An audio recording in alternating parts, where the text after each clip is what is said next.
we often underestimate people's abilities, don't we, with the English language? But yeah. So welcome, guys. Hopefully my mic's a little better today. Welcome to the base show with me, Jake Chapman. I'm here with Russell and Nienke, joining me from CrossFit Stone Age in Amersfoort. Is that pronounced correctly? Amersfoort? Yes, it is. Lovely. Good. So guys, first question for you. So you're a couple, aren't you? Right. Yeah. How did you guys meet? So where was your first meet? Well, actually that was high school. So that's quite some time ago. We've been together, we've been married for 15 years, but we've known each other for almost 20, I think, ish. Yeah, probably. So how old are you now? So I'm 36. 37. So yeah. It's been a while. Over 20 years, I would say, we know each other. Yeah, definitely. Wow. Yeah, that's incredible. We dated a little bit in high school, didn't really work out. Then we went our own path for several years and then kind of stumbled upon each other again. And well, the rest is history, I guess. Oh, wow. Amazing. Yeah. And where did you guys go to school? Where did you grow up? It's a village close to Arnhem. Okay. So it's called Dorrit. Very tiny, but the area is actually pretty famous from World War II. There was a good movie about it, Bridge Too Far. So nice area with a lot of history. Oh, wow. Oh, excellent. But I'll tell you what, I've done some digging. I mean, excuse the pun.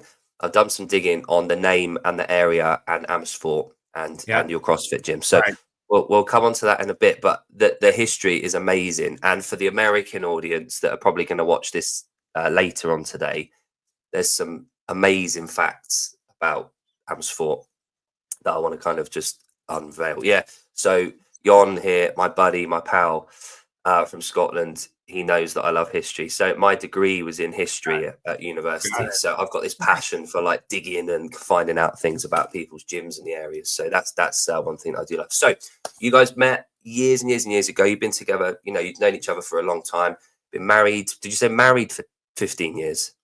Right. Yeah. Wow. Excellent. So go back a little bit before that. So I'll start with you, Russell, because you're on my screen on that side. That's the only reason why. Your childhood, your upbringing? Yeah. Yeah, so good childhood. We actually had a sort of a range back home. My dad trained horses in Western riding, so the American style of Western riding. Oh, wow. Okay. Yeah, it was pretty active. It was great place to grow up, going outdoors all the time, playing soccer. I did a lot of sports. My mom was my taxi driver every day. I had to go to soccer, go to what did I do? Tons of sports. Yeah. So yeah, that's where it started, I would say, my love for sports. Excellent. Yeah, and I guess we'll get to that a little bit later as well, but also my love for the US. Yes. Yeah, I was going to say about that. Yeah. Yeah. So both your parents around during your childhood? Yeah, until I was about 11, 12 years old, and then they divorced, unfortunately. But they're still friends, so I both see them, and it was unfortunate, but yeah. Yeah, these things happen. Yeah. Exactly. Good. And Nienke, how about yourself? Your childhood, happy childhood? Yes, I would say so. I grew up on like an old farmhouse. We had some animals as well, some sheep, chickens. They were all running around. I grew up as an only child, second marriage. So I have 2 half brothers and a half sister. They're way older. Didn't grow up with them, but kind of made me the, how would you say that? Like for my dad was his second marriage. I was kind of like the extra child that he could cater a little bit more than the other ones. So I was a little bit privileged. My dad had a really good job. He was a doctor. So I had everything I needed and played sports since I was really young. I played field hockey, swimming, tennis. Later on in high school, I went up to a higher level of playing field hockey. So it was very out there. Awesome. Yeah. Yeah, and I know that Holland have quite a very strong field hockey team and squad. Being English and British, I know about what we would call hockey, field hockey for the US guys. But I used to live very close to a place called Bisham Abbey, which is the training centre, the centre of excellence for the hockey squad. So the ladies and gents were based there. So I had quite a few conversations, and they always talked about the Dutch. And also, you've got quite a strong national league, haven't you, over there? I believe. Yes, definitely. Yeah, for sure. So We've been winning a lot National League, but also, of course, most people know there's a lot of Olympic medals. And also what I personally like, of course, which I also like in CrossFit on the side, is that the women are really good. Yeah, for sure. Yeah, absolutely. It seems to be that the sports that the British tend to excel in, so rowing, equestrianism, cycling, and field hockey, you guys are also quite good at as well. So, we'll leave that there. But it's always a good show to see the orange coming up at the Olympics and having a good scrap there. So that's good. So from what I can gather, then you guys have got this excellent background as kids growing up into your teens of a variety of sports. So across kind of broad modal sports, you can see where I'm probably going to go with that later. So as you go into your teens, how did sport develop there? So Nienke, you went into field hockey and you played that to a good degree. Post teenage years, so going into kind of like your first careers or your education. So Nienke, I saw that you've gone into sports psychology. Is that sort of where you went straight after school? No, not at all. That's Right. more recent. I started first year of college actually in Amsterdam. It was something totally different from now. Didn't really work out. I wasn't really happy because of all the traveling I had to do. I actually quit field hockey, which afterwards is kind of like, I feel kind of sorry for it. But I guess when you're 18, 19, you just have different stuff on your mind. Yeah. And I lived in Amsterdam. I wasn't really in a happy place. So after about a year, I moved back to my parents' home, which also is close to Arnhem. And I started nursing school, totally different direction. And that worked out well for me, I guess, but I didn't play sports for a long time, very long time, several years. I think I didn't really do anything up until I was 24, 25-ish. Okay. Started so a few years. Yeah, definitely. Okay, cool. And was that predominantly, do you think, because you were trying to prioritize your career with nursing? Yeah, also did a lot of like jobs on the side, was really focusing on getting through college. We moved in together pretty young, and I guess it was also just simply my mindset. I wasn't motivated at all. I just, up until later, didn't really have something to push me into working out, being consistent, mainly, all of that. Yeah. So whilst this was going on for Nienke Russell, what were you up to? So you're about the same age. So between sort of 20 and 24, 25, what was your kind of life looking like? Yeah, I think when I was 12 years old, I started rock climbing, like on the artificial indoor rock climbing, and also outdoors. France is kind of the place to go for rock climbing here in Europe, I would say. So yeah, that was pretty awesome. We spent summers, weeks outdoors and climbing all the time. And then I think I turned 18 and my body started to develop a little bit more, and I started to get heavier, more muscular. And if you look at a rock climber, I'm not the body type to make it as a really good rock climber. So I did a lot of skiing, alpine skiing, when I was younger. So when I was 18, I did the course to become a ski instructor, and I went 2 years to Austria and spent my winters over there. Oh, amazing. And that's, I think, where started the coaching in sports. It kind of started over there. So I spent 2 seasons over there. Then I went to college and kind of combined it. It was great to have that desire to go back to Austria, because it made sure that I was on par on my classes during college. I made sure I was up to speed. went over there, and then boom, I was off to Austria for a couple of weeks, went back to do the exams. And it made sure that I paid attention in college. Yeah, absolutely. And what did you study at college? What was the course you did? I started economics, and then I specialized in accounting and finance. Oh wow, okay. Yeah, that'll come in handy now. Yeah. It is for sure. And the only so skiing, and obviously there as a ski instructor you drink a lot of beer, so that's something I might regret, is that I spent too much time drinking beer in college, where I thought I went for my minor to New Orleans in the US, and that was 2009. Right. And that was basically, I would say, where CrossFit really started to boom in the US, and I kind of missed out on that, right? We're looking at it now, and never feel sorry, but I thought maybe if I would have discovered CrossFit back in 2009 over there, who knows what would have happened, right? Maybe I would have brought it earlier to the Netherlands, or whatever. But I was still involved on kind of the lifting and the bro gym. College.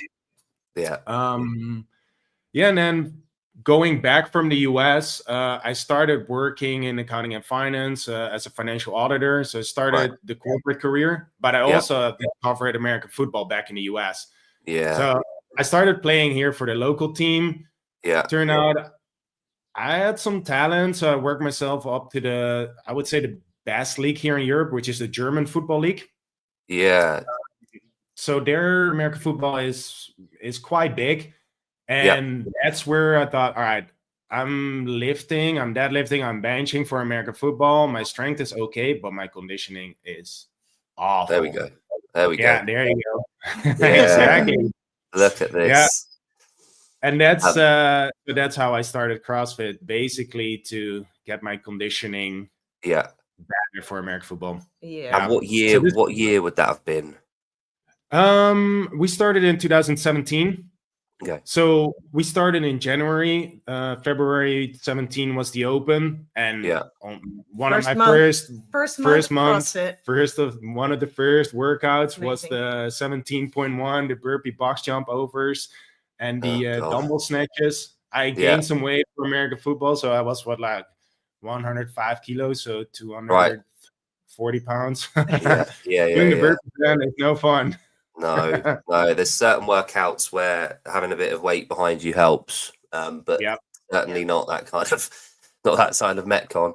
I'm desperate. I'm hoping that 1RM bench press comes up at some point in the open. I'm hoping. I've been hoping since 2012. So we'll see. I'm not sure it's up on their priorities list. It always tends to come up in the quarters or the semis rather than the open, but we'll see. We'll see. I live in hope.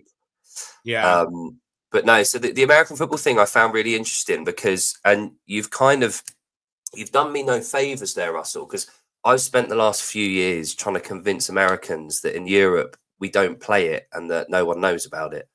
And then you come along and you know everything about it and you bloody play it. So you've ruined my theory.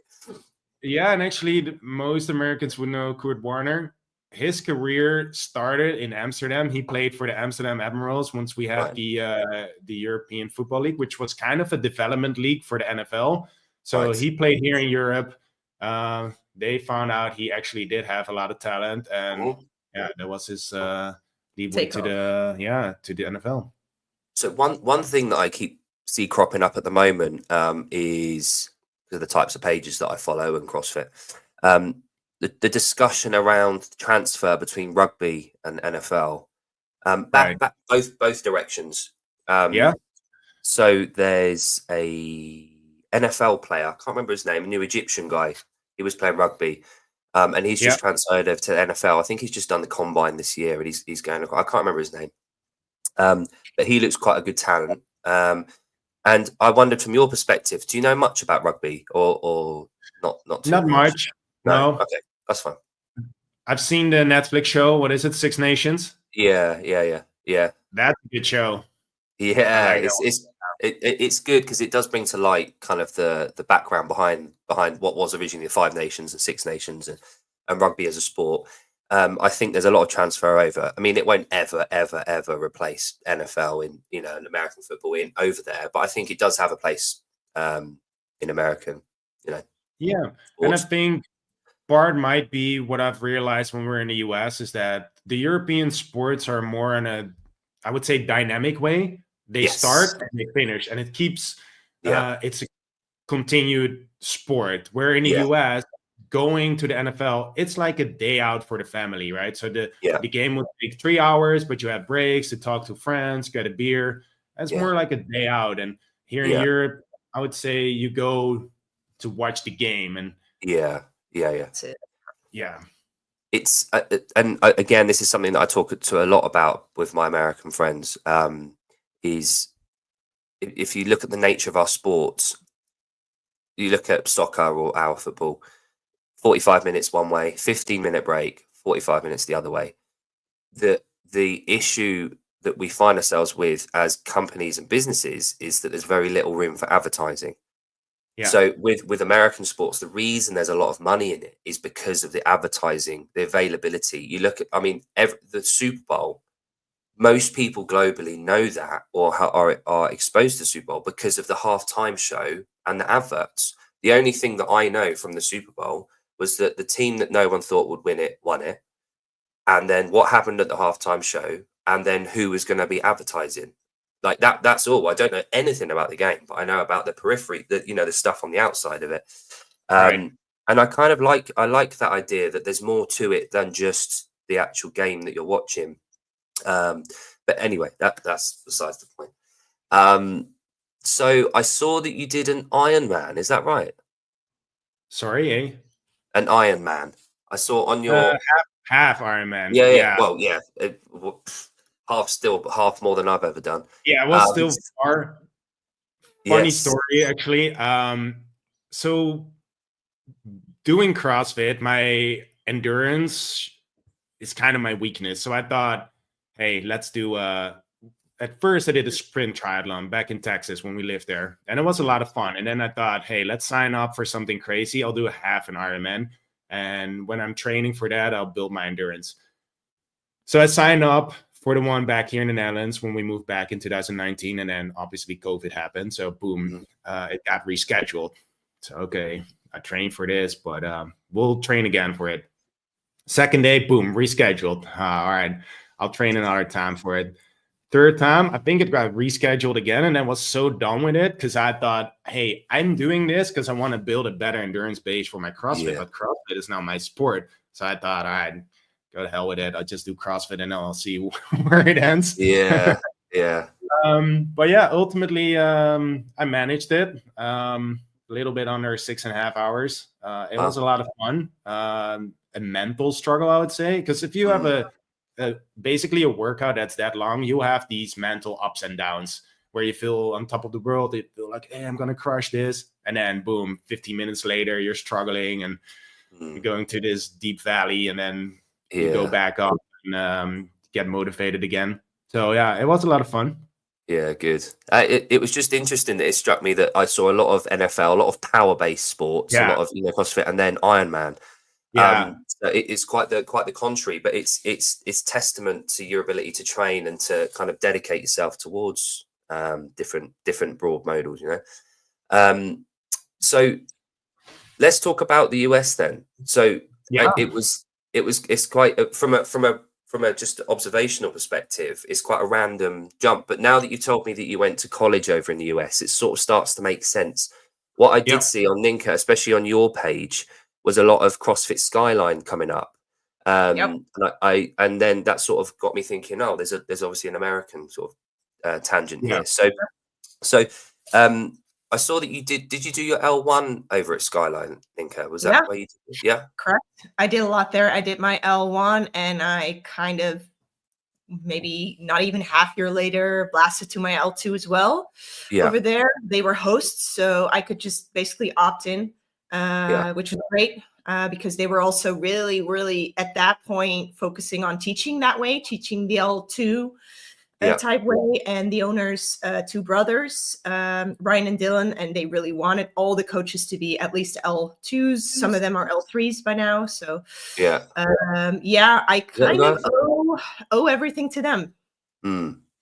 Yeah, everything we do now in our gym, big shout out to Skyline. We wouldn't have had this gym if it wasn't for Skyline.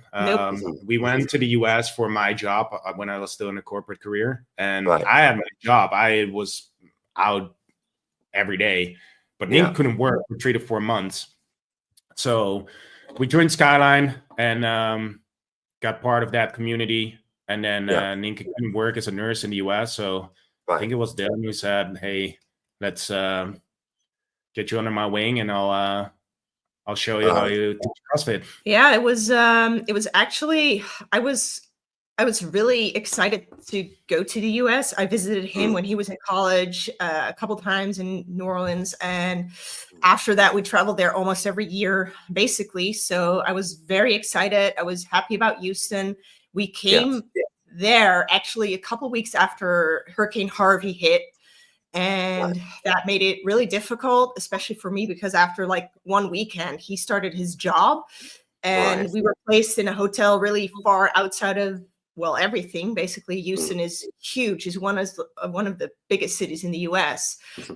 So I was kind of on my own, didn't have a car, nothing.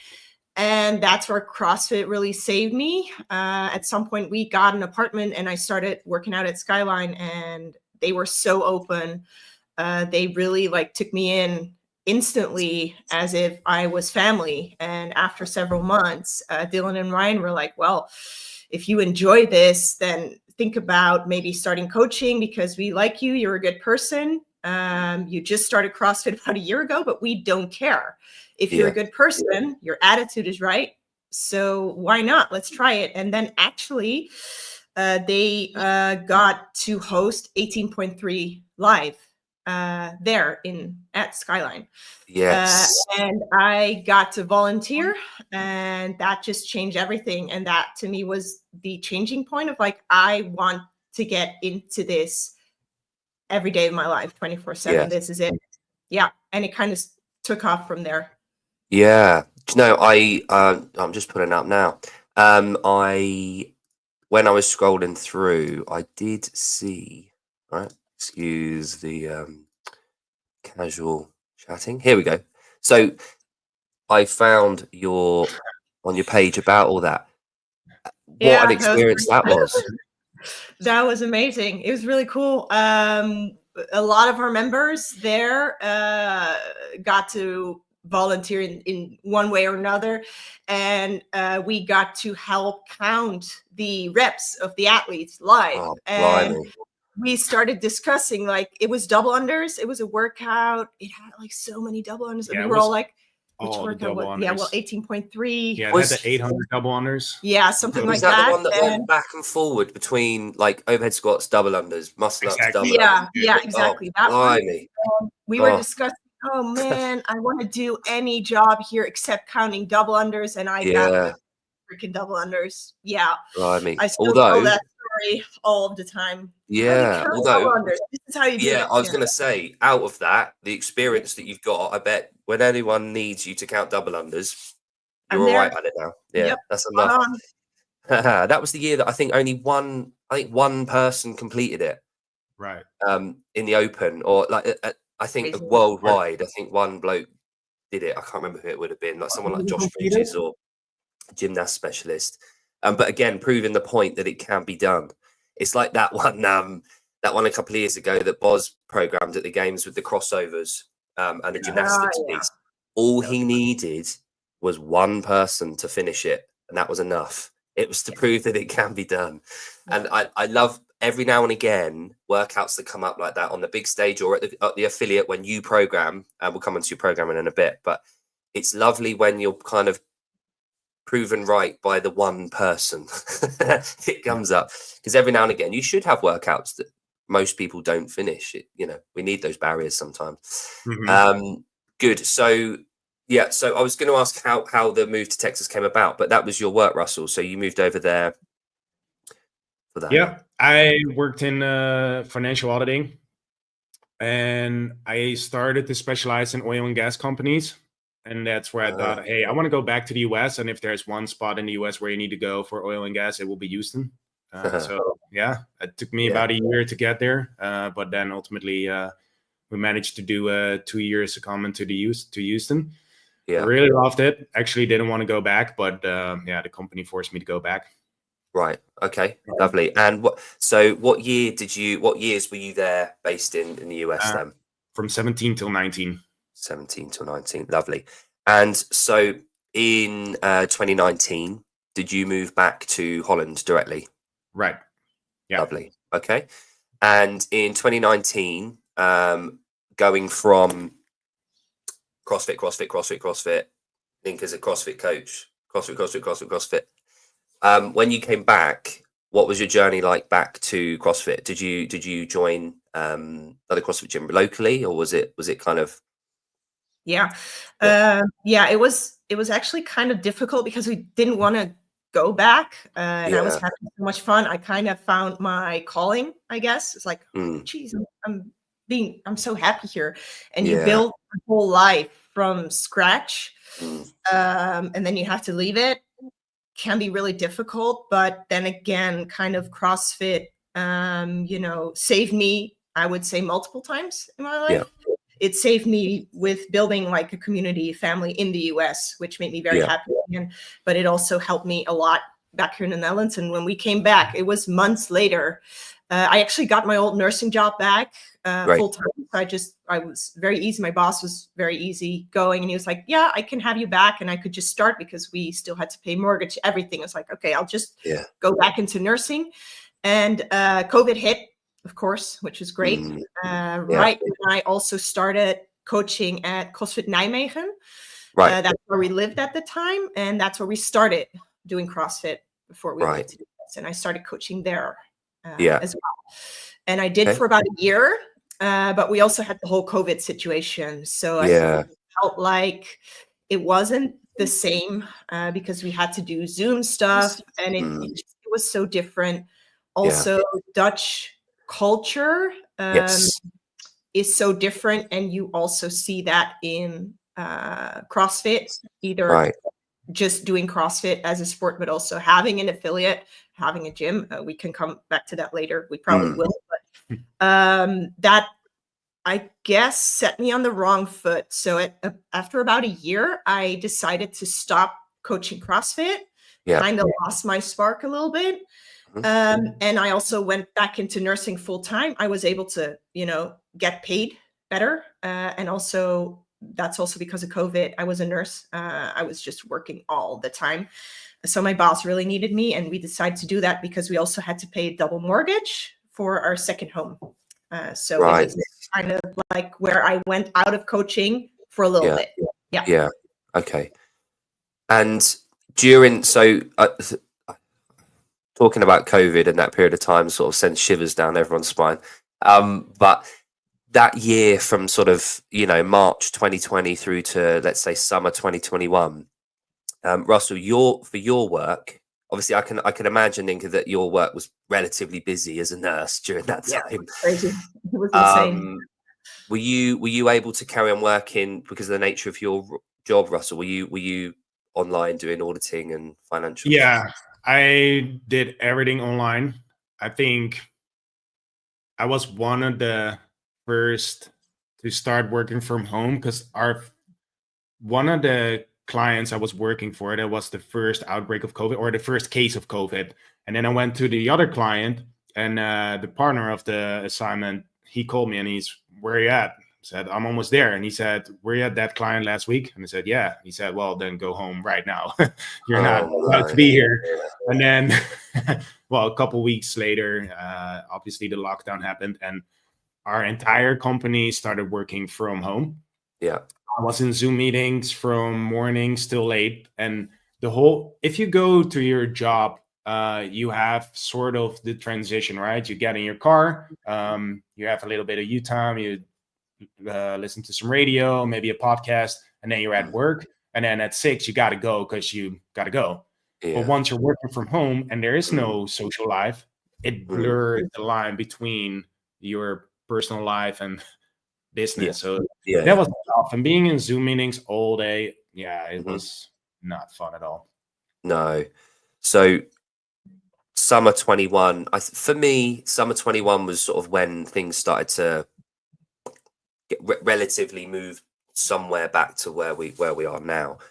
Right. What time, when did you both kind of get back into the CrossFit world? Obviously we'll come on to Stone Age in a bit, and I believe that was 2023. Right. So you've got a couple of years gap there. Were you absent from CrossFit during those years, or were you kind of doing that? We were both still training. Yeah, we were training. We bought some gear, so we were able to work out in our backyard. Funny, actually, because I was dropping some barbells, but the pavement wasn't really happy about it. And then we had to sell our house, and I had to redo the pavement myself to kind of make it better, because there were all the holes of dropping the barbells. And we were doing back squat on the garbage containers, but also those were not really perfect squat stands, so you had all the holes in them. But at least we could do something, or we go to the park and there was this calisthenics park, and we would bring our weight vests and do Murph, and everybody looking like, what are these guys doing?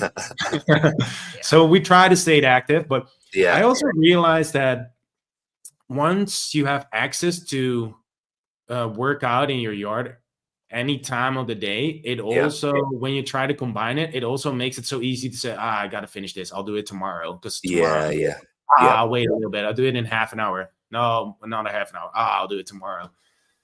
So the motivation was very hard. But we try to stay active. And I think that also when I did that triathlon, so I could grab my bike and go biking. And I think the outdoor pools opened up back then, so I could do some swimming. Great. Good. So overall, out of 10, how did the Dutch deal with COVID? Just a score out of 10. The government. Well, as of my perspective as a nurse, and I wasn't in the ICU or anything like that. I was still am, by the way, part-time in kind of like commercial private healthcare. Okay. Yeah. I didn't even have it that bad. No. It was bad, but it wasn't that bad. Most of the people I saw were actually healthy.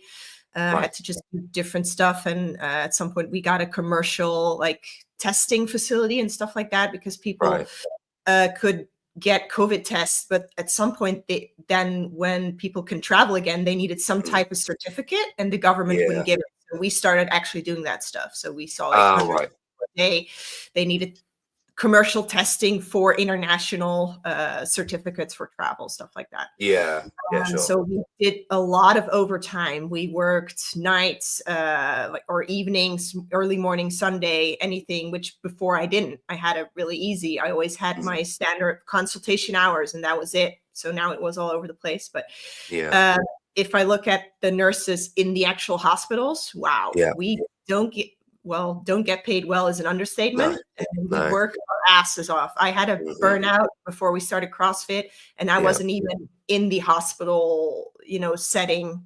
I actually had a little bit easier. So it was tough.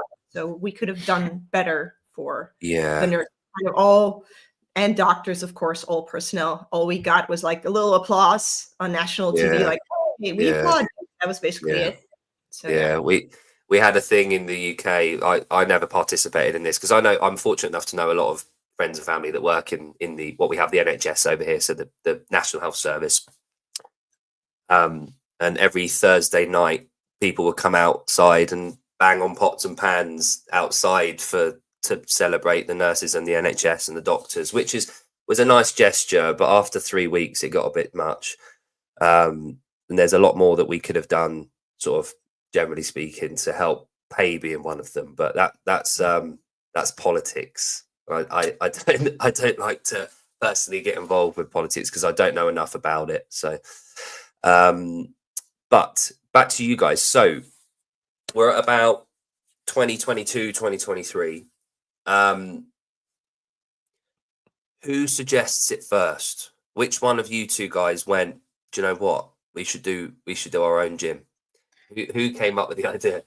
I think it was you, because on my own, I wouldn't have had the balls, to be honest. And we started the ID popped up a little earlier. I think when we went back from the US to the Netherlands, we thought about it. Like, is this something that we want to start? But then I was still doing my corporate career. So I was working at least 50, 60 hours a week.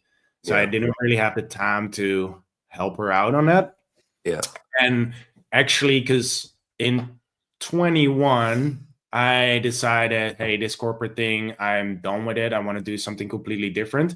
So I went to the selection from our Air Force to be a fighter controller. And I thought, yeah, because I was 30, 31 years old by then. And there's not a lot of job positions where you can apply for if you're a little bit older, but this was one of them. And I thought, I'll go to it. I probably won't make it because it's basically the same selection as air traffic control. It's pretty tough. And I thought, I won't make it. And then I can put it aside and continue my life. And then I passed all the tests. Like, all right, you know what? I'm just going to do this. I got my, in American, it's a CPA. The accounting title. So I can always fall back on that. If this fails, I can go back. So yeah, let's go ahead with it. So went there, went to the whole training, which was about a year. And then I started my position, but being in the Air Force, you work a lot less hours than corporate. And also, as a fighter controller, we're kind of doing the air policing, so the policing of the airspace. There's a lot of time where you're there for if something happens, but if nothing happens, you can do something else. Yeah. So I can do some administration stuff for the box. So I knew that was going to happen. So that's where we thought, all right, if we still want to start or open our own gym, this would be the time, because I got a couple of years now where I can really help out. And then, we'll see what happens. But now I got the time to do both. So work in the Air Force and open this gym. So that happened earlier in 2023.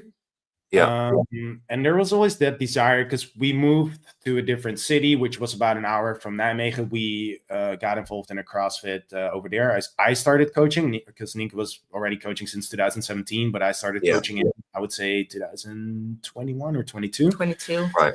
And there's always that desire, if you're coaching at someone else's gym, to do it your way, right? So Well, that and also how would I say, what we experienced at Skyline in Houston, we were just simply unable to find anything like it. It's such a specific, it was such a specific vibe, way of coaching, running a gym community, and that just stuck with us. We were unable to find it. It's there's always a romance with the first CrossFit gym that you've been to. Your first exposure, your first take on CrossFit, the one that you've initially you fell in love with. And I think no matter, there's some parallels there between life, but no matter what gym you go to, they're never quite going to live up to that that expectation that you've got, and also you had the fortune of going to a gym in the US where by the time you joined in 2017, they'd probably been around for quite some time. So all their systems, their community, their coaching, their programming, the toilets are all cleaned daily. You've got everything's in check. Whereas a couple, the other gyms around, not necessarily in the US, but around the globe, that are still early days, which I'm sure you guys have found, the first couple of years owning the gyms, it's definitely a learning curve. You do learn a lot from being open, just having your doors open. And there's a lot and which is why that feedback loop is so important on the first couple of years, listening to people and putting your ego aside a little bit, and also understanding that you're not going to be Skyline. Your gym isn't Skyline. You can take inspiration, you can take ideas, you can take systems, you can take coaching styles, you can lend from other places, but as you know, you need your own unique thing. And the beauty of it is that you get to create that environment for other people to have their romance with your gym when they first start, you know. So but so my history degree is going to come into play now, right? So let's go. Nice. This is, here we go. So one question that I wrote down initially when I was kind of looking through is what was going to be, what made you come up with the name Stone Age? Because I thought pretty random, quite different, quite unique for a town in Holland. And then I did some digging, which, you know, is quite apt. But can you guys, for the sake of the audience, can you tell them how you came up with the name Stone Age? Yeah. Here we go. So naming your gym is tough. It's almost as tough as naming your kid, I would say. And it is our kid. It is our kid. It's our second kid, yeah. And all the names that you come up, and then you start to Google it, and it's already there. It's already there. So initially, this story about Amersfoort, there's this story from I think it's the medieval times, where they're talking about this boulder and this village where we actually live, the Soesterberg it's called. It's about 8 kilometers or 5 miles from Amersfoort. And there's this story that the inhabitants of Amersfoort had to carry this boulder from our town to over there. So they call the inhabitants boulder people. And a lot of names are with rock or boulder, or it's actually, it would be boulder, but a lot is rock city and all that kind of names. So we started thinking about that. Should we call it boulder, or with the area code boulder 033? But nothing really clicked. And actually then we thought we want to do Ice Age, because you also have Scrat, what is it called, the squirrel, which is always chasing the nut. And then we thought that would be cool, the nut representing the goals. You're always chasing that next goal. But CrossFit actually has the policy you cannot name your affiliate to movie names. So we applied for it, and then we thought we're never going to get it. And then boom, we're going to get it. We build our logo. It's a mammoth. And then my mom comes in and she says, dude, you have a mammoth and Ice Age. It's probably not going to happen, but it's risky that Disney is going to sue you, and then you're screwed. And then at first, Mom, go away. And then I thought, oh, she might have a point. Do I really want to take that risk? And then we started to think about it, like Ice Age, because we wanted Ice Age as well as going to the paleo and the functional movement and eating whole foods, which is all part of that CrossFit ID. Hunter-gatherer. Hunter-gatherer, yeah, exactly. And then I thought, all that is still within the spirit if we call it Stone Age. And then we also got a reference to the boulder. So it's actually better. That was an aha moment. And then boom, let's do Stone Age. And then we started Googling. It's not there. Okay, perfect. Ask CrossFit, hey, can we still change it? And they were okay with it. And that's where we got it. Brilliant. Yeah, nailed it. I had a lot of experience with naming affiliates. In 2015, when we opened one of our gyms, we were in Windsor, so near kind of outskirts of London where the royal family live. So I started a gym. I had 2 there, and we wanted to call ourselves CrossFit Windsor because it is the Windsor, you know. And there's already CrossFit Windsor in Ontario, Canada. So we weren't allowed to. We were actually Windsor, but we couldn't call it Windsor. And we went on this massive hunt for names and what we could be called, associations with the town, with the city, royal, because the royal family are there, queen, nothing, constant. No, you can't have that. No, you can't have that. No, you can't have that. So we came up with this generic kind of powerful fitness term that just summed up what we gave up in the end, naming it. We got to a point where our doors everything was ready to open. The only thing that we didn't have, we had a membership base. We couldn't open because we didn't have a bloody name. So it was just like, right, name it, done. We'll come back to that at some point. But you can't name it after a region either. So we in England we have like boroughs and areas, and you can't name it because it would encapsulate the whole region for the other gyms not to be able to be called that name. So and I get the logic to that degree, but blimey, it was one of those hurdles that you don't even consider. And another reason why naming your gym is a lot harder than naming a kid, because you can have more than one person called John, you know. But so getting back to your name, I found that there was a lot of talk about Neolithic and Stone Age digging, and there's a lot of evidence and archaeology from your area. So the Stone Age and the digging, and looking around, and I found the name. So Amersfoort, New Amersfoort, was where the Dutch colonies went over to New York. Well, New Amsterdam at the time. This is for the Americans in the watching this show. Flatlands in Brooklyn was originally called New Amersfoort, so they'll know that. And Brooklyn is from Brooklyn, which was from the 17th century Dutch founding in New Amsterdam until the British took over and named it after the Duke of York from New York. So your area, Brooklyn, is actually how Brooklyn got its name in New York. And that was like, for me, my kind of brain works when it's connecting dots. I'm like, names, like the etymology and the way places get their names is fascinating. But that was pretty cool. Yeah, you actually, Haarlem is from Haarlem, which is close to Amsterdam. And then I heard another cool one the other day, because you call Americans Yankees, right? Yes, yeah. Yankee comes from two super familiar Dutch first names, Jan and Kees. Ah, really? Yankee. That's amazing. Yeah, so there's a group of Americans that I talk to pretty much every day, and we just refer to all Americans as Yanks. So we just call them Yanks. But they've got this thing where it's a north-south divide. So I think it is that the north, the Southerners call the Northerners Yankees, and the Southerners aren't Yankees. But we just call them all Yankees. Yeah, I'm sure they love that. Oh, hang on, we've got a question. Sorry, I've forgotten all about the chat. So, Josh, not trying to interrupt, but what time zone are you guys in? So, you guys are, is it Central European? Europe, yeah, Central European time, and I'm in GMT. So, Josh, depending on where you're at, you'll be obviously slightly different, but I don't know where you're at. So, there we go. So, yeah, I just love that, the etymology and the name, and I love finding stuff out about places. It's really cool, and dates. So you guys are the co-owners of Stone Age, is that right? Yep, cool. No one else involved in running the organization?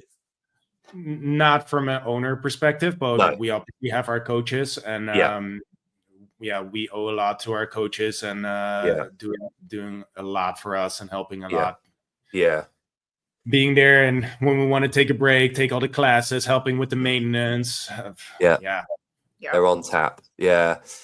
And funny, Nienke, when you said earlier on about Skyline and how it opened up your, saved your life a number of times and gave you a new horizon, new scope.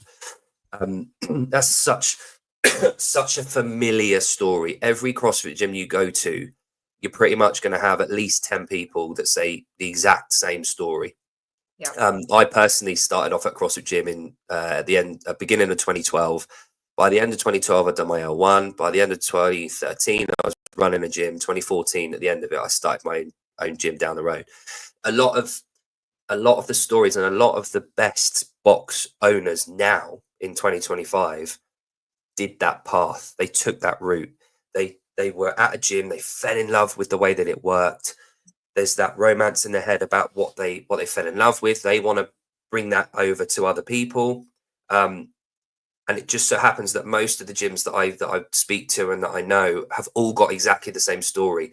The best coaches come from being coached. They come through, they understand the process, rather than people coming in from totally outside and just opening a gym because they think that paying 100 odd euros a month and having 100 members equals X amount of money. Yay, I'm going to make loads of money. I think, which we know isn't quite right. True. But I'm talking to an accountant here. But you fall in love with the idea and the you're a nurse. You know what it's like to have an occupation where you do something for the love of doing it rather than being paid loads of money. And I think anyone involved with CrossFit at affiliates knows damn well you're in it for the love, and you're in it for coaching, you're in it for community, rather than sitting on a big pile of stacks of money and driving around in a Lamborghini, which is why you can sort of trust a lot of coaches and a lot of CrossFit affiliate owners that they're doing it for the right reasons a lot of the time. And we'll come on to the current sort of to-ins and throw-ins at CrossFit in a bit, but yeah. So your first gym when you moved in, that was 2023, I believe. Yeah. How did that move go for you? Was it a fairly easy transition from not having a gym going to having a gym? Not at all. It was quite a story as well, because we opened up, and about a month later I was about to give birth to our son. So wow. I was heavily pregnant while we opened up, dragging stuff around. Thanks CrossFit for being fit and pregnant, but yes, yeah, that was something else. We were kind of in a rush, and then he also came 2 weeks early, so yeah, that was crazy. Oh, okay, lovely. Yeah, we knew if our boy is gonna get born, if we wait, it's not going to happen. We're never going to open him anymore. And looking back at it now, we wouldn't have done it knowing what we know now. So that was kind of the last moment we could still open something up before he was gonna get born. So yeah, it was tough getting sort of two babies within a month. I had a relatively similar experience. We opened our second gym in 2017. My wife was 7 months pregnant, and being a self-employed gym owner, didn't really get much in terms of maternity pay or time away. So I had the day that my daughter was born, 7/7/17. I had that day off at the hospital and staying with my wife and everything. But the morning after, 5 a.m. class, coaching. But having said that, the kids now are every day in the gym. We homeschool our kids now, so they're at the gym all the time. I don't own the gym that I'm at the moment, but historically they grew up in the gym. They understand that there's loud noises. They understand people come there to relax and to train. It's an environment that you really wouldn't want your kids in any better environment. They're seeing adults, they're seeing people of all ages coming together, putting the differences aside, working hard for what they want, achieving, working hard, talking, and then going, and they've done that environment. And it's funny, there's a picture somewhere, I'll be able to find it at some point, but my daughter, when she was 4 weeks old, sorry, my wife came back training pretty much straight away, but we had to design a way, because we had the 2 gyms at that time. My wife went back to coaching and I went back to coaching within 3 weeks. And at 5 o'clock in the morning, we were both leaving the house. I went to one gym, she went to the other. We took it in turns to take Athena, my daughter. So we configured this contraption of, like the bands, like you use pull-up bands and mobility. We ended up hanging her car cradle off the rig with 2 of the bands, and you just put it aside for a little bit and it'd bounce and she'd be asleep. And there's pictures of her in the corner of the gym with all the barbells clanging around, the music blaring, just fast asleep in the cradle, bouncing around. And I love that for her, because now both of them, my son's 6, she's coming up to 8. Loud noises don't jump at loud noises. They're not afraid. They're really kind of mentally astute, and they understand hard work. So having a kid in that environment is worth it. It was worth the struggle, which it definitely is. So for you guys to have done that at the same time is quite admirable. So Nienke, so how long did you sort of have after you gave birth before you returned into the coaching and training? So we do have, especially me, I had more maternity leave paid and partially paid. So that was good. So I had about 3 months off, which I could, recover is maybe large word, but I think I went back into the gym after about 2 weeks, and I started working out again after about maybe 3 to 4 weeks, slowly. Awesome. But also Cody, our kid, he came in first time after he was 2 weeks old. So and he's just like, everybody knows him. He knows everybody. He's not shy. He can be picked up by anyone. Everyone is basically looking after him naturally. It's like a one big family. It's that community thing, right? So actually one of our members, she's one of our best friends. She's watching him right now. Amazing. So people like her have been doing so much for us, watching him, helping out in the gym, taking a class here or there. And yeah, it's great. It's just one big family. So yeah. And how old? Otherwise we would have not been able to do this. No, for sure. And is he, what's Cody, about a year and a half ish? Is he 15 months coming 15 up? months? Yeah, cool. Okay, 15 months. So yeah, there's something special about gym kids, gym babies. You go to a lot of affiliates, there's kids that are just grown up around the affiliates, and they're a little bit different. They're not fazed by adults. They're not fazed by loud noises. They're just confident, and they run up to people, and they feel safe. That security, It's a lot like I'm sure you have this as well. When people first come into the gym, so they wouldn't have experienced CrossFit yet. They walk in. Where can I put my things? Where can I put my valuables? I'll tell you what. You put them on the side over there. I guarantee they'll still be there in about an hour when you're finished. It's this different concept within our walls. People work bloody hard for what they get. There's no thieves coming to CrossFit gyms. Everyone's working hard. And the same thing applies for the kids. They're going into that environment. You can feel damn safe and sure that your kid in a CrossFit gym is going to be reliably safe. And in an environment where they're just watching adults working hard. And what better environment could you want for a young person to watch and observe? And it's a beautiful thing. And like you said, the community, the community support that you get from your members is just invaluable. Yes, for absolutely. Sure. Yeah. We'll bring him, and then you're coaching, I don't know, the 5:30, and then he's there, and then 45 minutes later, the next class starting to come up, and he's there, and the members come in and see him and get picking him up. All right, cool. This is awesome. Yeah, no, that's and other people bringing their kids in as well. We have a lot of guys and girls, women, men within the gym that have kids of similar ages, a little bit older, even a little bit younger, and they are being brought in and just hanging out together, and everyone watches each other's kids, and it's all good. It's great. Yeah, having kids, I think, as an affiliate owner is a retention tool.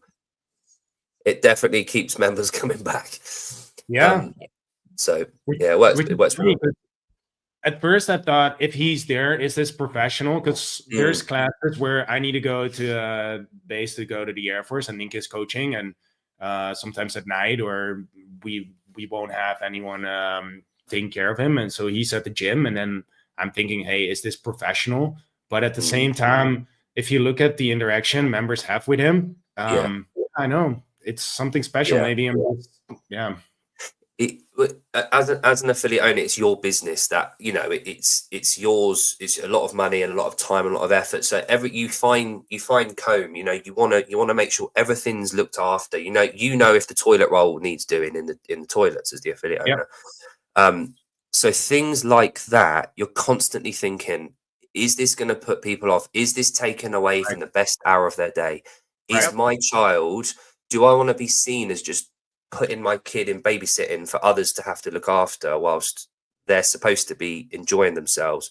And you gauge that. I think you gauge that naturally. But the type of people that go to CrossFit, typically you're going to get, your mums, your dads, the 35 to 50-year-olds that have all either had kids or have got kids, grandkids. They understand the process. They understand it. And I think generally speaking, if you were to go to a Globo gym, like a Planet Fitness or whatever, very, very, very different environment. CrossFit is all about the community, and we preach that. So we can't then say that no kids are allowed, as long as there's provisions put in place and there's certain areas that they can hang about and they've got entertainment there, it's all good. So but you can't help but think on those lines, can you, as the business owner? And I wouldn't blame the coaches for not thinking about that kind of thing, but as the owners, it's just natural that you're gonna think about those things. One thing that I saw that I absolutely loved, and I'm trying to find my link, that I've never seen before. Hang on, I've got it. Yeah, no reviews. Here we go. Right, so this, I've never seen this before. and you guys Excited. bring your parent workout. Yeah. I've never seen that before, and I saw that and I thought that is amazing. It's always bring a friend, bring your partner, bring your kid. It's never bring your parent. Yeah. And this is super funny because actually there's a response to that post in Dutch, and it's like, hey, a bunch of grannies in the picture. It's a critical note. Yeah. I didn't respond to it because, like, well, people who come to us, they understand. Yeah. You know, and that's the thing. It's like it is for all ages, all sizes, women, men. Yes. Yeah. And we have a couple of really fit people that are 50 plus, and they will outdo you in a watt for sure. So yes, I would say one of the things we want in CrossFit is to be able to do this for the rest of your life in one way or another on your level. So yes, totally do it together. It's a family thing. Absolutely. And one answer to that, I can imagine this was sort of a kickback to that comment. It's a phrase that I always constantly use because I'm all about the methodology is differ by degree, not kind. What we do at what we do at the gym, and Glassman said this countless times, it differs by degree, not kind. We're not trying to do different stuff. We're trying to do it by a different, the whole point in scaling, the whole point in methodology is that we all do similar kind of things. We all do functional fitness. We all do the same stuff. And it varies by degree, not kind. And people that don't quite get that, I think maybe need a little bit more education on what we're trying to do at the gyms. It's not about the elite guys swinging around and doing amazing things at the top level.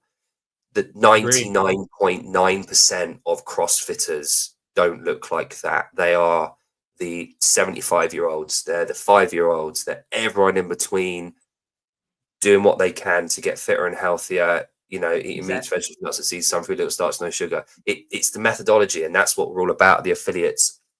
Agreed.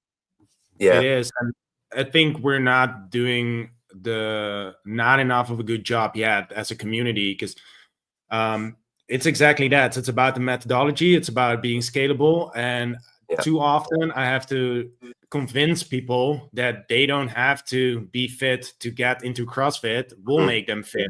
But there is this perception of people, and I don't know if that's from a marketing or media perspective, that it's about the elite and the 0.1%, where exactly like you're saying, it's about the 99.9% of people who are just there to have the best hour of their day, to have fun, be there for their social activities and have fun and get healthier while doing it. And that's for the overweight girl who we help get more fit and get more confident. It's for 70 plus people to get their best autumn of their life. It's for the pregnant women, postpartum women, want to get back into it. But at the same time, we can also train elite athletes with this. And that's the beauty of it. People that have goal in other sports, that's what I love as well. We have a couple of we have a boxer, kickboxer, people that do run ultra marathons, whatever, and they can still do CrossFit as a training method and get better at their sports, right? So that's just amazing. It's a tool for anything you want in life.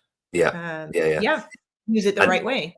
Once you understand what functional fitness truly is, then you understand why it applies outside of itself and why it makes you better at everything else that you do.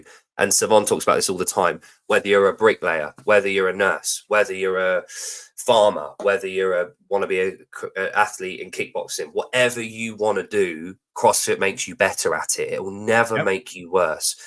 And that's the benefit of what we do. You could take any athlete from any sport and do CrossFit once or twice a week, and it will improve them at their sport. For sure. We know that, we see that. And it's frustrating when all you tend to see is the tip of the spear being used as a projection of what is possible. Now, you know, I know, everyone knows that is completely admirable. Like seeing the guys, and it's the circus show. Everyone loves to go to the circus to see the trapeze artists and the contortionists, and it's incredible what the human body is capable of doing. It's insane. But from my perspective, and I know that I share this with a lot of people, that isn't quite for me what CrossFit is. It's a demonstration of what CrossFit can do for the 0.01%, but it's the tip of the spear. It's not the spear itself. We need to do a better job as affiliates, I feel, of promoting that ourselves with our media. And that's what I loved about your social media. There's the odd post now and again which represents the elite side of it and the high complexity bits, but predominantly it is all about community. And that's why I loved that Bring Your Parent Day. That just sums up what a CrossFit gym should be about, you know. Thanks. It was a lot of fun. I wasn't there, unfortunately, but it was his biggest class. I've had to coach 30 plus classes, but that was his biggest class he ever did. So that was fun. And we had a lot of parents and aunts and whatever. It was great. And that's amazing, because so Jason Kalipa did a talk. This is to when he first started doing the branching out of NorCal, and he had, I think, about 5 or 6 gyms at the time. You can find it on YouTube. It's from about 2014, and he did this discussion to all the coaches and everyone there. There's probably about 50 people in the room, big whiteboard, and he draws 2 big circles. And he talks about 2 different things. He talks about having the community at the center of your gym and your affiliate. You will always grow from that. If you have the elite and the athletes in the center, you can only ever be as big as they are. And if they fly the nest, you're a little bit screwed. So from day one, he's telling his affiliates, as an athlete himself, the community is always, always, always central and focused around them. The other thing he talked about is we walk this really thin line, right? So we walk this really thin line between being business owners and friends. And it's really, really difficult as a CrossFit gym, because we preach about being community driven. We are a community of people that get together.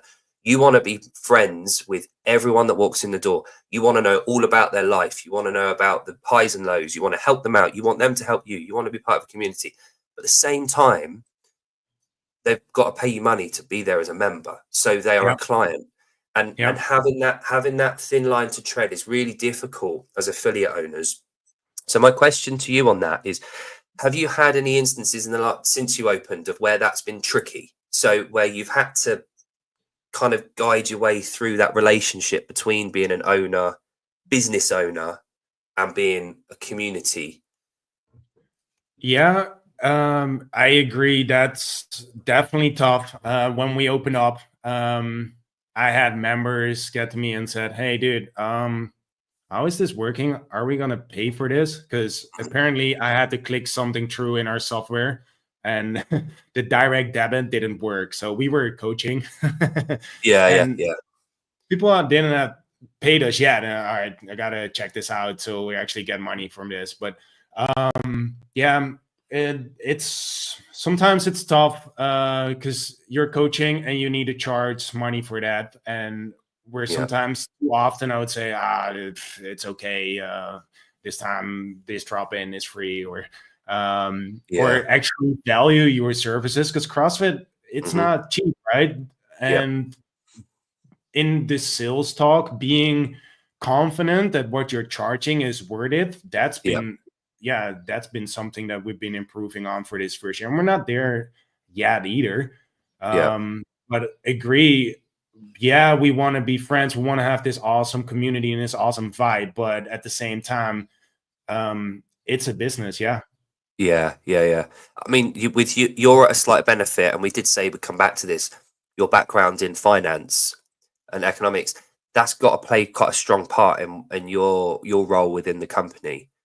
Yeah, it definitely helps a lot being able to make the spreadsheets myself, look at our monthly numbers, see where we're going, actually know how I can do this from a tax perspective, that once you're a startup, that you can have some some tax benefits for these first couple of years. It definitely helps, and see where we're at, and not just managing from your bank account and see how much money there's left, but actually have a financial plan. That helps. And to be honest, because I kind of left the accounting and the finance to go to the Air Force, and now I'm back in my spreadsheet nerding out on the finance, and I kind of fell back in love with that again. So yeah. No, that's absolutely right. Sorry, I've just had a question in the chat about your names, and so it's 3 a.m. here. He's asked the names. Now, I'll be honest, that's a great question. For the life of me at the moment, I'm not going to fart around and try and get your names underneath. But we've got Russell and Nienke. So hello. I don't know how to put their names up, but say hello for it. Phil's in California and it's 3 a.m. there, so he's probably half asleep. Anyway, it's up early or late. Yeah, he feels part of a community that they go out, they iron their jeans at about midnight and they go out clubbing at about 1 a.m. So he's probably just come home from the clubs. So back to the point that you made. So I would like to bring up Exhibit A about how tough it must have been for you in the last couple of years. You moved into a new facility. Yeah. How cool's that? So what made you, was it, did you outgrow, or did you just decide that you needed something different? We were forced to leave this place because the city didn't really like us being here with the zoning laws, which, was kind of immediately once we started, we had that issue going on. So we were looking for new locations and we had to leave this one. But the silver lining was that we've been growing, and then we kind of used it to, we have to leave. So there's no, hey, should we do this? Yes or no? No, we have to. So we have to do something else. And then what was it? I guess almost 1 year after we opened, we went to this location that we have the picture on at our background. So it was tough to deal with that, but the silver lining was that you normally, as a business owner, you have every day you have decisions to make, which can be tough, right? Hey, am I going to cancel out this contract and pay this fee to move to a new location, or should we wait for another year? No, we have to go. So right. Like you were mentioning, you learn so much from having your own business, and it's been a rough ride, but can I say that I learned a lot? Yeah, good. And it's not all sunny and flowers. Most of the time it's tough. No. Really, like you probably know this firsthand, but we have breakdowns every once in a while. Like, what the hell are we doing? Why did we do this? And then, next day you come into class, or the same day, and then people are happy to see you, and it's all, okay, this is what we're doing it for. It's tough. You learn the hard way. Yes. It is a baptism of fire, isn't it? Yes. And on top of that, obviously you've had Cody. So that's obviously been challenging in itself. You're clearly hard workers, both of you, so you're willing to take on tasks and embrace that challenge. But when you're waking up at 5 o'clock in the morning, you're having your coffee, you're opening up, you're having long days, you're working elsewhere as well. The one thing that I think as an affiliate owner, and you wouldn't change this for the world, otherwise we wouldn't have affiliates because no one would want to do it. However, one of the things that I found particularly challenging was this thing, my phone, was 24/7. And I had about 350 members that had full access to that thing, that would message at all times of the day about all sorts of things. And as that affiliate owner, you feel responsible because of that community drive and your personal touch and everything like that. You feel obliged to answer that phone every time. So it's that constant hands-on 24/7 way of life, owning that business. And you talked about something earlier, Russell, where when we're working from home, being an accountant, and working and being employed elsewhere in the corporate world, I would probably say, although on balance, I would much rather be an affiliate owner and work in the gyms. There's a lot of different stresses that go with running the gym that you just don't find in any other business. CrossFit is unique for that. And do you remember there was this advert that CrossFit did years ago, 2014, 15, and it was called Thanks Coach. Did you ever see that at all? I did not. So I won't bring it up now, but it's really worth looking at. It's basically, I think Savon might have actually been involved with filming it. It's basically just this day of a coach opening up at 5 o'clock in the morning, following this coach all day. It's about 30 seconds long, just seeing quick change and then at the end of it, it's just thanks, coach. And it's just this beautiful little, really simple tip of the hat to all the CrossFit owners and the CrossFit coaches that are out there. And we all know, once you've been an affiliate owner, once you've been a coach at a CrossFit gym working X amount of hours, we know the pros and the cons, but on balance, owning a CrossFit gym is like nothing else. I've worked in other industries, I've worked in other gym, settings. There's nothing like it. And being an affiliate owner is a true blessing. And that affiliation with HQ is something that maybe we can have a quick talk about before I let you get off. I know you've had a bit more time than I asked you for. Okay. But what kept you affiliated with CrossFit? Obviously, the goings on aside from what happened at the games last year, what do you find in your town or city in Amersfoort? What do you gain from being a CrossFit gym and being associated with the name brand CrossFit? So for one, we truly believe in the methodology. So that's one. That's something that's kind of holy. We've seen people transform their lives because of this methodology and what we previously talked about. And then obviously there's this education. We did our level 3 last year. Last year. Last summer, yeah. So the level 2 is now required for every affiliate owner, but we were saying, man, I could see that I would love every business owner or affiliate owner to have the level 3, because there's so much information in studying that, which is really gonna make you a better coach and a bit better affiliate owner. And the other thing would be just pure marketing. If I told my colleagues the other day this, hey, we're talking about me having an affiliate now, a CrossFit affiliate, and you're going to go to this party and you say, hey, my colleague has his CrossFit affiliate. That person is going to Google CrossFit. If I say, hey, my colleague has this strength and conditioning gym, they're sort of CrossFit, but they're not CrossFit. They do functional movements, man, he's lost. There's tons of value in that name. So that would be the reasons, I would say. I couldn't agree more with you. And there's a reason I keep bringing this out, but there's a reason I have this printed out on my desk, and the amount of times I use that every day, this is my second one in about 6 months, because I use it with my kids as well. So every now and again, I will go through, I'll pick one of the pages or one of the essays or one of the pieces and just take the kids through it.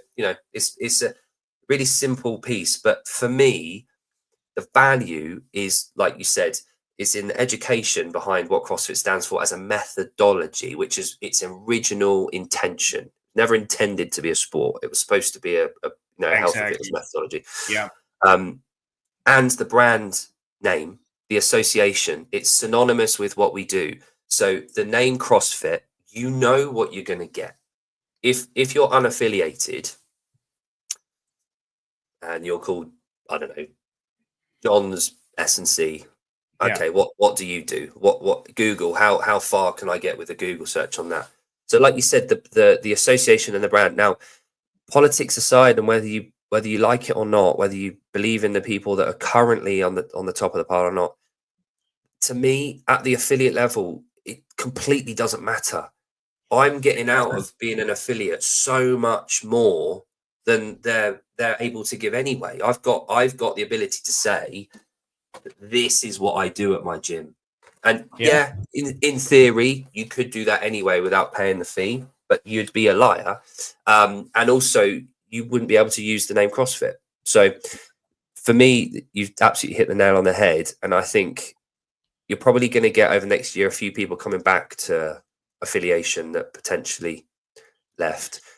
And I hope HQ is going to do more about what we've been talking about reaching those people that should do CrossFit, but they're not, and they're afraid to go do it. And exactly like you're saying, it's not about the sport. It's not about the games. There's two sides about CrossFit. One is the sport, and there's other companies trying to get into now as well. And you have the functional fitness and whatnot. And I remember back in 2018, Craig didn't want the CrossFit Games anymore, right? He did away with regionals because he wanted to focus on CrossFit as a methodology and health. And back then, I was just being a CrossFit athlete, and I thought, oh man, this is stupid. It's all about the games. It's all about the circuits. But now, being the affiliate owner, I 100% understand what he was saying back in 18. It's not about the games. No. And as beautiful it is as the circus comes into town once a year, we're there all year round, seeing people transforming lives, getting people living, making people live longer, letting them have another 10 years with their grandkids.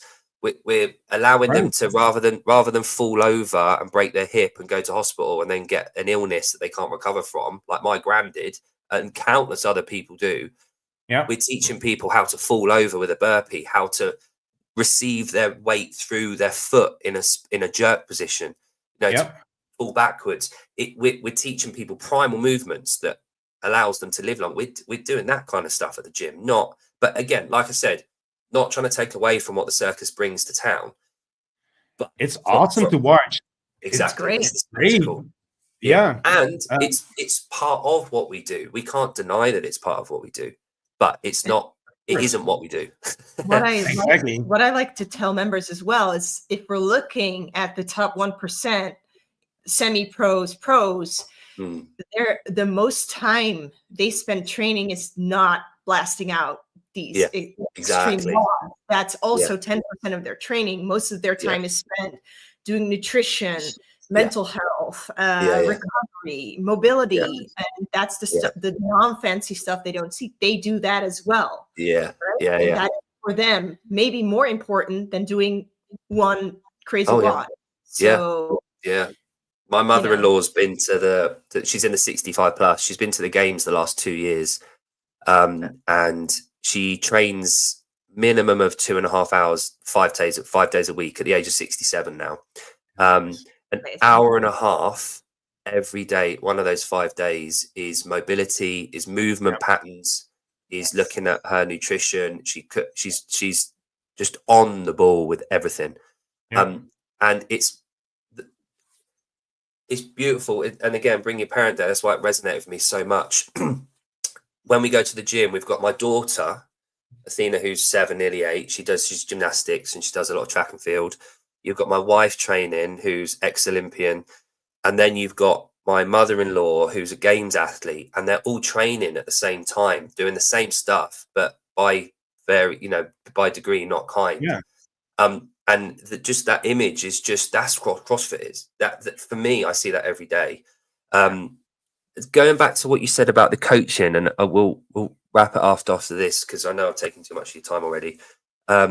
The coaching side of it at the gyms, and you're saying about the L3 being a requirement or something at least to aim for most affiliate owners and coaches. I'm totally with you there. And one thing that I've always thought about is continued learning for CrossFit owners and gyms. I've got a lot of friends on where I live and also online that do jiu-jitsu. And one parallel that I've found from jiu-jitsu is that, or one thing that I'd like to take from them is, and it's an idea that I'm going to kind of explore moving forward, is they've got their belt system. So after you've done a certain amount of time, you get a belt, and no one will ever take that belt away from you. It's a recognition of, this is what I have earned. You get stripes. There's continued learning. You get another stripe. With CrossFit coaching, we've got the L1. After you've got your L1, you're free to open your own gym, what you were. if you're not good enough, you don't survive as a gym. Pure, straightforward. If your coach is not good enough, if your community is rubbish, you won't stay open for 2 years and you'll lose a lot of money. The right gyms understand that continued education and the community is obviously key. I was having this discussion with a lady called Heidi that does both jiu-jitsu and CrossFit. She's a coach for both. And we were trying to figure a way of like almost having kind of like not a stripe system, not a belt system, but a continued staggered approach to coaching as a CrossFit coach, rather than every 5 years having to do it, or for you guys every 3 years doing your L3. They're quite big milestones. The level 1, the level 2, the level 3. There's nothing to say that there's any continued development between there. There's nothing to show and demonstrate that you're a good coach. There's knowledge there. There's knowledge there, but there's no physical demonstration of what you're doing. That you don't ever have to prove that you are a good coach. There's a knowledge there. So it's a qualification of knowledge rather than actual application. So one thing that I'm going to move forward with over the next few months is looking into that and seeing if there's a way that, whether it's a mentorship, whether it's an official stamp of approval from HQ, whatever it might be, is there a way that we can sort of bring that back into the affiliates? Because at some point down the road, for a number of different reasons, what we've ended up with at most affiliates, not yours necessarily, but at most affiliates, you've got the people that really, really give a shit at the top of the pile, the affiliate owners, the head coach, whoever is L2, maybe moving on to L3. And then you've got a roster of coaches that have done their L1 and they coach 2 hours a week to get their free membership.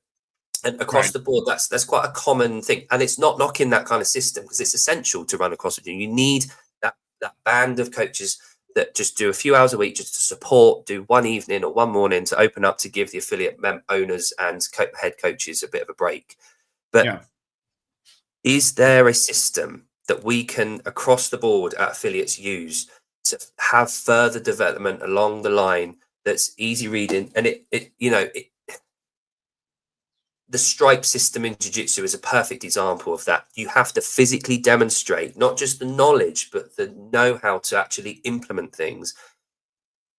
My question to you is, and this isn't an on-the-spot thing where I'm going to go, is do you have anything like a system in place for your coaches? Do you have enough coaches to warrant that yet? Because I know you've only been open sort of a couple of years now, so it might not be something that you've needed to do.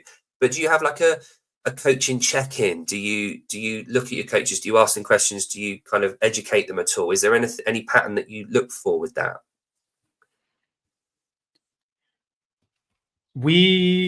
It's something I want to do. Like you're saying, we're still so young that we haven't the system in place yet. We did a coaches meeting where I took from the professional coach. I did this exercise on scaling because one of our coaches, she's amazing. She has 20 years of experience. And then we had a coach who just started. And I wanted to bring them together. And obviously scaling, it's not something that's black or white. So I just wanted to get together and say, all right, you got this kind of athlete, how would you skill them? And you got that type of athlete, how would you skill for her? And that was super valuable. And I think that's something, it's definitely in the future I want to get, is more this coaches development. And I agree, that's on the business owner to put in place, where you can help your coaches and whatever their goal is. Maybe it's not the L3, but then at least have regular touch points and be within their class, or ask the coaches to be in my class and give me the feedback as well. And it's also what I learned in the Air Force. We do our mission and then you debrief, and the debriefs are tough. But they're not on a personal level, but on your performance. You got into the nitty gritty, but the fighter pilots, they'll call you out if you made a mistake, because once the shit hits the fan and we go to war, it's their lives that's on the line. So my performance needs to get better. And then afterwards you can drink a beer, but don't take that personally. And the same thing should happen on the coaches level. You can be super good in the teaching, but maybe not in, I don't know what. There's always something to be improved on. Don't take that personally, but see it as an opportunity to grow. Yeah, no, and couldn't agree more. That checking in as the affiliate owner, it doesn't have to be necessarily really formal processes necessarily, but as long as we're checking in, that feedback loop we talked about earlier, not taking it personally is a massive step that a lot of people really struggle with. Differentiating between you as a person and then what you've actually physically done on the task at hand. The true athletes, the best athletes, the people, and when I say athlete, I don't mean games athlete. I mean people that are taking their sport, whatever sport they're in, the people that excel the most, and in the corporate world, in any way of life, they're the people that want to understand the gaps that they're not filling. They want to know what they're not good at, what they're not doing, so that they can improve. The people that won't get anywhere in life, no matter what the part of life we're talking about, is the people that don't want to hear it. They don't want to know what the chinks in their armor are, and they don't want to move on because of that. All they want to do is just be patted on the back and say, "Yay, well done," and celebrated. Exactly. And we know these athletes well, right? It's not only the coach, it's also the athletes in your gym. You know this athlete that comes in the door and you would say afterwards, wow, she's super coachable. This was awesome. This was a great way to coach. And then you have these athletes where you try to coach and they'll be like, oh, man, go away. Or you say, hey, maybe put some less weight on the bar because it will improve your technique. And then you step away and boom, the weight's back on. You don't want to coach these people. You don't like them. So at the same time, that's also for the coach. Be coachable. 100%. We have to lead from the top down. So as affiliate owners and as gym owners, we have to be willing to hear feedback to improve, because that trickle down system, it goes all the way down to the members and the end users. We have to get better at that. And I think once we take accountability for that, which we're telling our members they need to be accountable for, we're telling them every day, you're accountable for your fitness. You need to be accountable to us, accountable to your family. But as gym owners, I think sometimes we need reminding of that. But do you know what, guys? It sounds like you've really nailed the whole gym ownership thing. And it, like you've said, it is a consistent learning curve. So you're going to be carrying on doing things, and you will make loads of mistakes all the time. But what's important is to keep learning and to keep developing. Last question then. Yeah. What's set for the future? Do you have any plans for 2025 for the gym or your personal life? Is there anything? Have you got any holidays booked as an affiliate owner? So I'll go first and then you can answer. I realized that on that first year, I was so struck in my head in growing in a member base that it kind of took away from what it's really about. And we were at the Coaches Congress in Berlin. That was a lot of fun, and the Mayhem team was there. We're also a Mayhem affiliate, and Jake was telling his presentation. Jake from Mayhem, and Rich Froning also was there. Awesome talk. I'll get sidetracked here, but they say never meet your idols. But Rich Froning is the exception. This guy is. You talk to him and you have the feeling you're best buddies for the last couple of years. He's awesome, and he will take the time to talk to you. But also their talks were super inspiring. And what Jake was saying is that, for instance, Rich never set any goals, but he was so good because he loved the process. And that's my weakness in my mental game, is that I'm too stuck on the goal, where if you set a goal in getting towards a certain amount of members, it turns really black or white. You either hit it and then you're happy for a day, but then the next goal is already there, or you don't hit it and you feel sad. Where maybe this whole year have been awesome, and then who cares how many members we'll have at the end of the year, as long as that community and that awesome vibe within our gym has been growing and been thriving. So my goal is to work on my mentality, on my mental perspective on that, and take it away and just enjoy the process. Okay, good. Sounds good. Nienke, how about you? I think for some reason we've been working this out for over 15 years, but I'm his total opposite, I would say. I mean, we have same values and stuff like that, but I'm the total opposite. So I'm very bad at planning and goal setting and stuff like that. So I think for him always wanting big steps and looking ahead a lot and always jumping into the next thing, I sometimes get stuck. So we kind of learn from each other, I guess. Yeah. I think for me, of course, I'm set on growing the gym, but I would, my focus is, I think, more on the small wins. So that one person, getting that one person to join, the one person you have a talk with and you feel like, wow, you would fit in amazing. So my goals are smaller, are more like, what more can we do for the community? But also with certain individuals, having small wins with certain individuals, getting them in to join either, or even if they, for some people have been upgrading their memberships from 2 to 3 or whatever. Brilliant. Those to me are small wins. They are drinking the Kool-Aid. They are starting to see what's happening. They're having fun. They're blending in. To me, that's like simply building on those small wins. And that's also for me personally. It's been hard with Cody's not been sleeping well, so I didn't have a lot of sleep. For me personally, I would like to just even simply enjoy those moments more. And I would say also that enjoying the moments with him as well, like that I heard a thing a little while ago about like the first 4 years of having a kid, you won't ever get that back. Like once they turn 4 or 5, they're gone basically. And so my wife and I really tried to kind of hold on to that concept and really just enjoy that there's going to be some really hard times, but try to find the positives in that. So no, absolutely right. Do you know what, guys? You kind of fill each other's gaps quite well by the sounds of it. So you're working well together, and it looks like you're, from what I can see and from what I can gather, what you said, it looks like you've got an amazing affiliate, amazing community, and it's just going to grow from here. So, thank you. On that, it looks great, and you've got exactly the right mentality, and you've got your L3. So it's that doing the L3 itself just shows your dedication towards the craft of affiliation and coaching in itself, but also you're both a lovely pair, and you're parents, and you're working hard. So your community are very lucky to have you.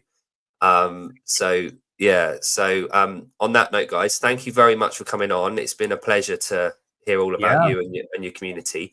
Thank you so much. No, my pleasure. And hopefully we'll keep in contact. We'll have you on later in the year and I can ask you if you hit your goals that you wanted to achieve. Sounds good. So guys, if you just stay on the line for 1 sec, I'm gonna say goodbye and then we'll have a quick debrief after. Sounds good. Nice. Yeah. Right, guys. So thanks everyone for listening.